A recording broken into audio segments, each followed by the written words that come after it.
Millions of Americans getting prepared to spend the 4th of July holiday with family and friends after a record-breaking travel weekend. Here is a scenic view of the mighty Mac as Michiganders head north. And as we head into the 4th of July holiday, we're tracking a few showers on ExactTrack 40 radar this afternoon, but we're going to trade that in for some heat and humidity and another air quality alert heading into the 4th of July. Details on how hot things are going to get in your complete 4-1 forecast coming up in just a few minutes. Ask any police department and they will tell you their canine is every bit an officer as the two-legged variety. The relentless defender of everybody in uniform and the citizens of Trenton. And one downriver community is saddened by the loss of one of its canines. We'll have the full and emotional story. Local 4 News starts now with a breaking news alert. Thanks for joining us. I'm Karen Drew. An Amber Alert is still out for 2-year-old Winter Smith. She was last seen in Lansing about 11:30 on Sunday night. She was believed to be with 26-year-old Rashad Trice, but Trice was found in St. Clair Shores and the little girl was not with him. Let's head out to Victor Williams. And Victor, we are learning some more information from police this afternoon.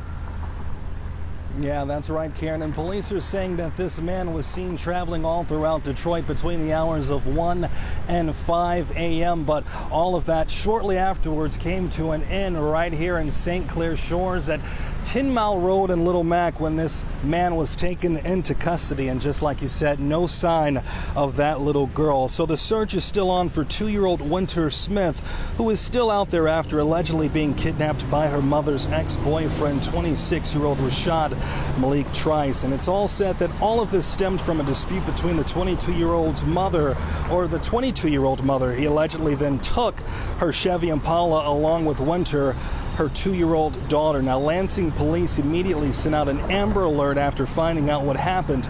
Because of that, officers in St. Clair Shores were able to spot Rashad near 9 Mile and Harper, leading to a chase resulting in that crash that we just spoke about with the Impala at 10 Mile and Little Mac. But 2-year-old Winter, like we said before, is still out there. The FBI has now gotten involved, assisting in the search for the young girl with braids in her hair who was also wearing a shirt with rainbows on the front.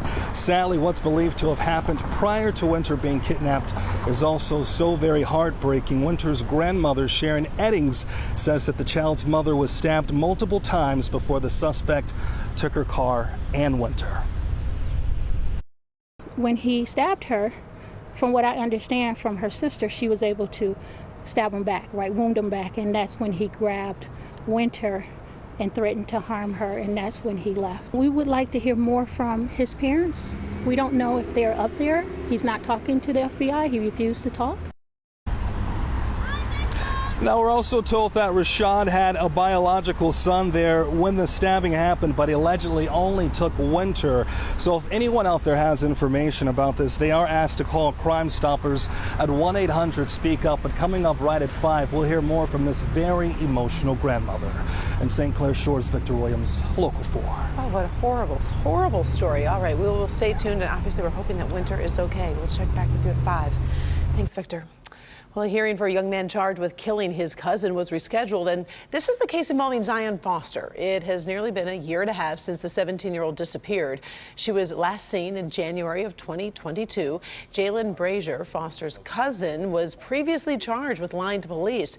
He said he put Zion's body in a dumpster. Her remains were never found. He is now being charged with first-degree murder in her case. He is now expected back in court later this month.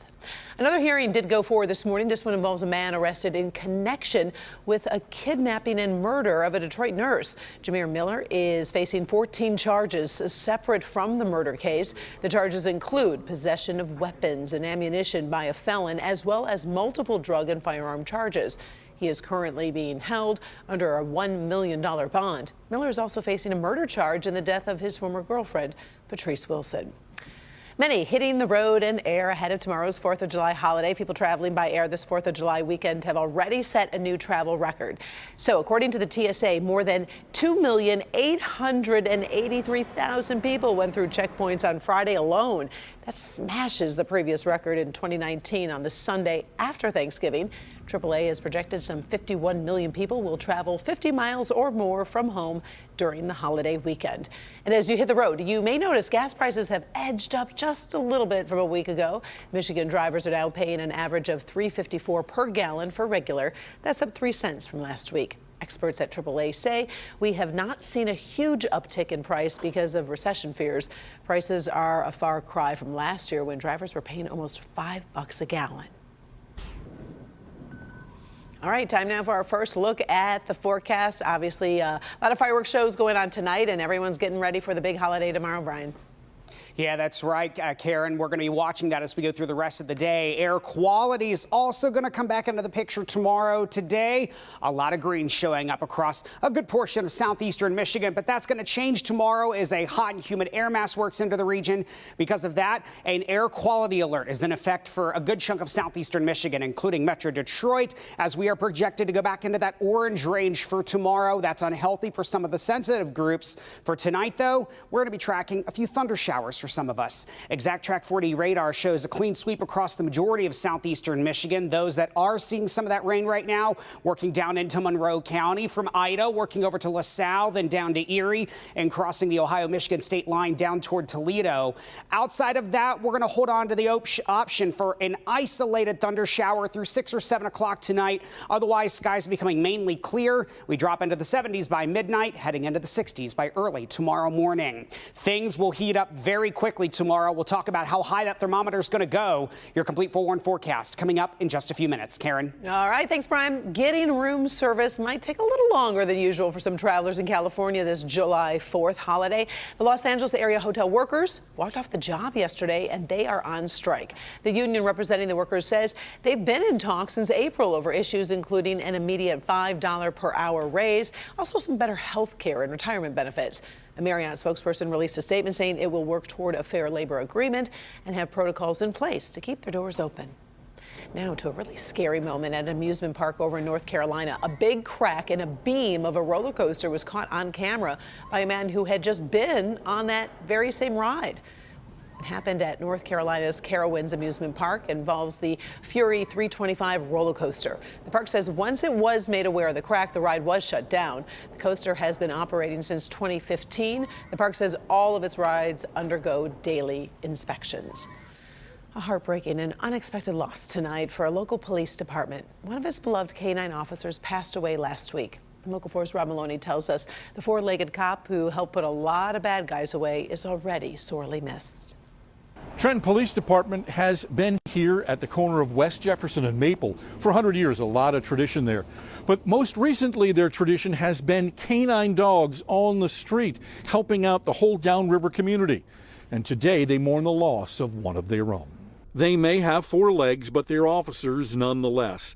Trenton Detective Sergeant Frank Cavazos trained and handled Dello for 3 different departments. There was never a whole lot of pushing Dello to do any work. There was far more pulling back than there was ever pushing Dello to do any work. Dello spent 9 years on the street and wore this badge for Trenton PD. Bred for police work, he started out young, certified as an officer by the age of 11 months, and ended up on a Homeland Security detail at the Ambassador Bridge. Dello was able to locate some false walls in